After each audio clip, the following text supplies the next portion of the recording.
a changed Labour Party on the march, on your side, return to the service of working people. Things can always change, and fast. But current polling predicts a huge Labour majority. How times change. 4 years ago, Starmer took over a Labour Party smarting from its worst defeat since 1935. Cumulatively, we lost the trust of the public in the Labour Party as a force for good and a force for change. And we've lost 4 general elections. Despite calls for a first female leader, the party plumped for another man from North London.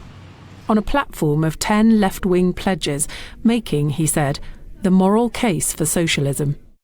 Few of those pledges remain intact, but Baroness Jenny Chapman, who was Starmer's political secretary, explains. So things that he said 4 years ago, before we'd left the European Union, before COVID, before the financial crisis that Liz Truss plunged us into as a country, before our mortgages all went through the roof, things you could say then, it's just not pragmatic or realistic to say the exact same things now.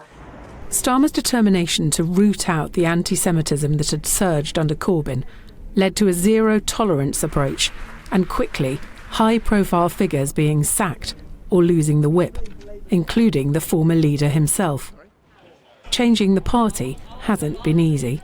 When Labour lost the Hartlepool by-election to the Tories in May 2021, Starmer came close to resigning. The ensuing reshuffle aimed to clip the wings of Deputy Leader Angela Rayner, but ended with her gaining a whole host of titles. But weeks later, the Partygate scandal began to break, and Labour passed the Tories in the polls. Boozy parties in Downing Street. Yes. Is he now going to do the decent thing and resign? As the Conservatives have swapped one Prime Minister for another and another, against a backdrop of high taxes and stretched public services, the Labour lead has only grown.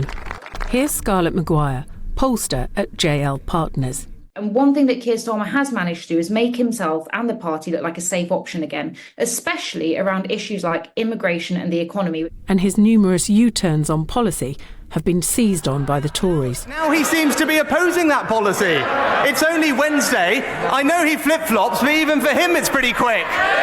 The war in Gaza has led to rebellions and the humiliation of George Galloway winning Rochdale. But Starmer is focused on acting like a Prime Minister in waiting. We actually recently asked voters to describe Keir Starmer in a single word, and the most commonly used words were weak, boring, unsure. People also use words like honest and competent and leader. And I think one thing that we hear more and more from people is that actually the more they see of him, at least they think he might be a little bit more normal than Rishi Sunak.